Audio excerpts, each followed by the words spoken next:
Et coucou! J'espère que vous allez bien. Alors, j'ai plusieurs infos sur cette petite vidéo. La première, oh, Monsieur Speedy, comme d'habitude, je veux être devant les projecteurs. Maman, je veux être devant la caméra.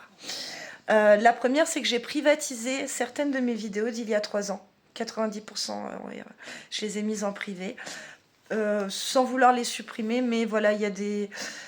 J'étais avec mon ex-petite amie et certaines de ces vidéos-là, je n'aime pas me voir comme ça. Voilà, tout simplement. C'est le jour et la nuit entre il y a 3 ans et maintenant.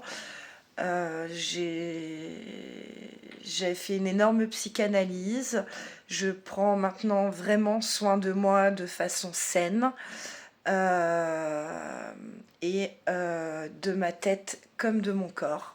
Parce que, comme je vous disais la dernière fois, les deux sont liés. Donc voilà, ne soyez pas surpris, vous ne pourrez pas re-regarder ces vidéos-là. Si ce sont mes amis qui me demandent pour des raisons de conseils de dressage, parce que je donne des très bons conseils de dressage. Mon ex-meilleur ami était comportementaliste spécialisé en molosse. Mon papa était berger et moi-même, je me suis énormément renseignée.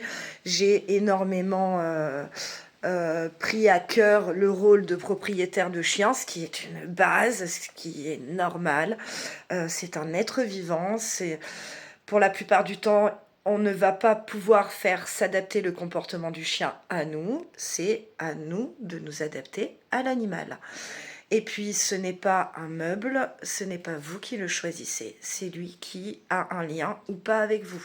Évidemment, il faut que vous ayez ce lien avec lui, mais vous ne pouvez pas, absolument pas dire, et moi ça m'interpelle énormément, quand j'entends quelqu'un dire « Oh, je veux un boxer, je veux un American Staff », mais ça se trouve, ta personnalité n'est pas faite pour gérer ce type d'animaux, ce type de races, qui sont des races qui peuvent être têtues, qui peuvent être dominantes, etc. Comme les petits chiens aussi ont leur gène de personnalité qui sont, suivant leur race et suivant les parents, orientés sur... je sais pas, qu'est-ce qu'on pourrait dire, un tempérament très aboyant, un tempérament très centré sur... auto-centré, il faut tout le temps s'occuper de l'animal. J'ai vu des grands-mères se faire maîtriser complètement par leur petit caniche qui ne faisait plus ce qu'elle voulait dans la cuisine. L'animal avait pris possession complètement du logement et de leur vie. Attention, des chiens, des chats, des oiseaux, des animaux, ce sont des êtres vivants. Il faut que vous soyez vraiment capable de vous dire, je veux comprendre le fonctionnement et j'assumerai toutes ces années, parce que pour moi c'est trop court, mais ça reste quand même une longue période. On ne parle pas de quelques jours, quelques semaines ou quelques mois. On parle de plusieurs années et d'une vie entière pour eux. Bon, et d'ailleurs, donc sur ces vidéos-là, je vous partageais le fait que ce n'est pas parce que votre chienne est tombée enceinte, par exemple par accident, que vous devez l'abandonner ou la faire souffrir. Donc, toute la grossesse de ma chienne et le temps de sevrage des chiens, j'ai choisi 3 mois, pas plus parce qu'après c'est traumatisant pour les chiots d'être séparés de la mère, pas moins parce qu'ils ont besoin de ces 3 mois d'apprentissage, de sevrage, c'est important pour la mère comme pour les chiots. J'ai choisi donc de vous montrer qu'on pouvait traverser tout ça sans mettre d'argent. Et moi, j'ai eu une petite complication, on a eu besoin de faire une césarienne. Si je n'aurais pas eu l'argent ou vraiment des grosses difficultés financières, que ça aurait été un accident, admettons, il y a des associations.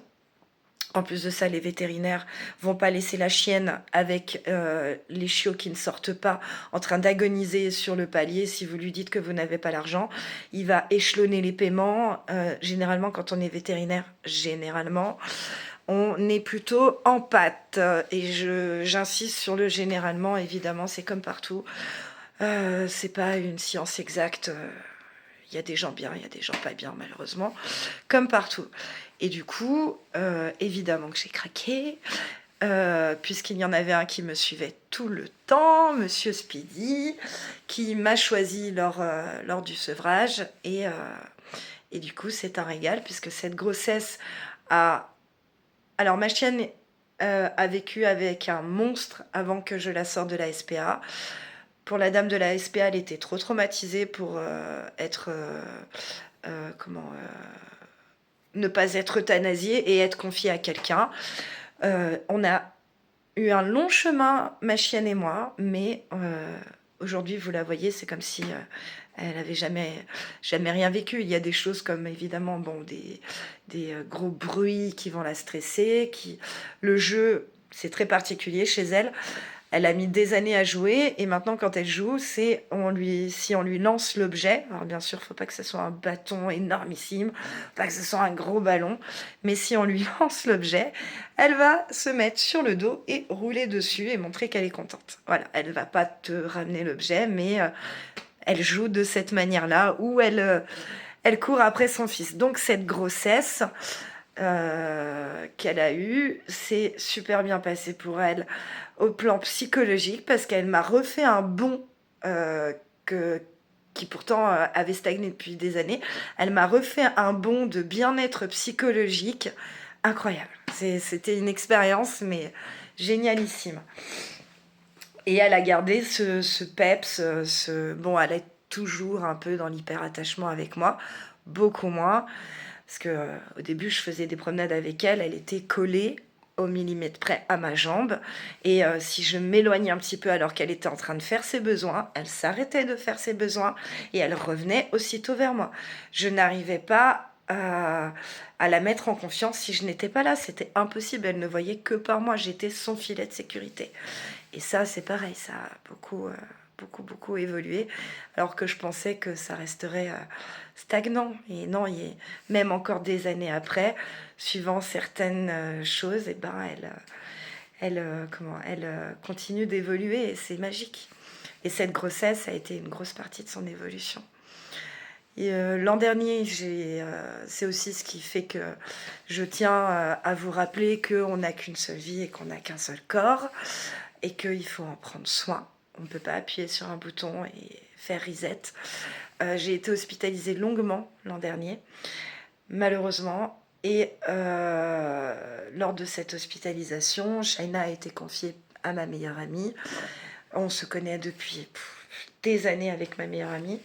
Et c'est une extension de moi et elle lui fait confiance à elle aussi autant qu'à moi.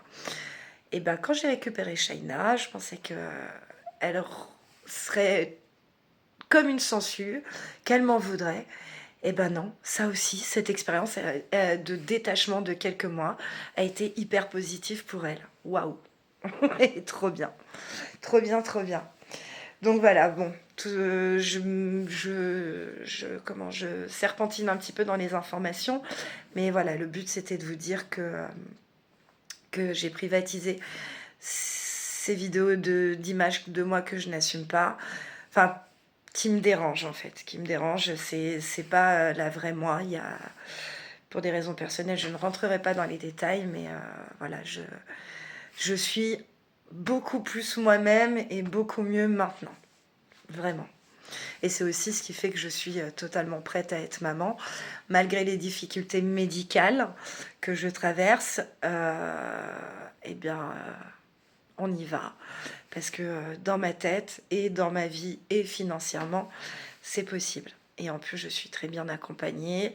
Je suis énormément soutenue par ma maman. Énormément. J'ai une maman qui rêve autant d'être grand-mère que moi d'être mère. Et que du bonheur, quoi. Voilà, voilà. Oh, regardez, Monsieur Speedy s'est enfin endormi. Que je vous montre sa tête quand même. Hein. Voyons, on a ouvert les yeux. Oh oui, caméra. Je crois qu'il a un problème avec les écrans, ce loulou. Ouais, s'il vous plaît, on veut plein de visibilité parce que nos vidéos, elles sont à titre préventif. S'il vous plaît, s'il vous plaît. Si on peut aider des gens et leur montrer que, bah ouais, c'est des démarches, mais c'est pas impossible d'être parent monoparental, qu'on peut très bien s'en sortir, hein, que la France a rendu ça légal parce qu'elle s'est rendue compte que tout le monde avait droit d'être parent. Hein. Et ben voilà, si on peut passer ce message, on est content.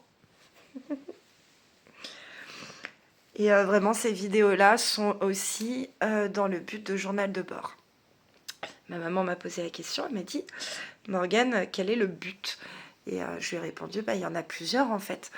Premièrement, c'est si je peux aider des personnes comme on manque d'informations, comme on manque d'accompagnement, j'en serais ravie. Et deuxièmement, c'est un journal.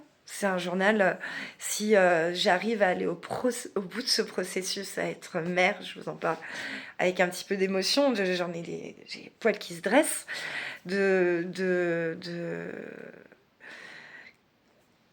que mon enfant grandisse et qu'il soit en mesure de pouvoir interpréter les vidéos, et ben je serais ravie de lui montrer toutes ces vidéos d'étapes et de lui dire voilà, pour toi ça s'est passé comme ça, j'ai traversé tout ça et après on a traversé tout ça et c'est ce qui fait qu'aujourd'hui tu es là. Bon, et ben écoutez, je vous souhaite d'aller bien, prenez soin de vous comme d'habitude. Et puis, on se retrouve très bientôt pour les futures étapes. Bye!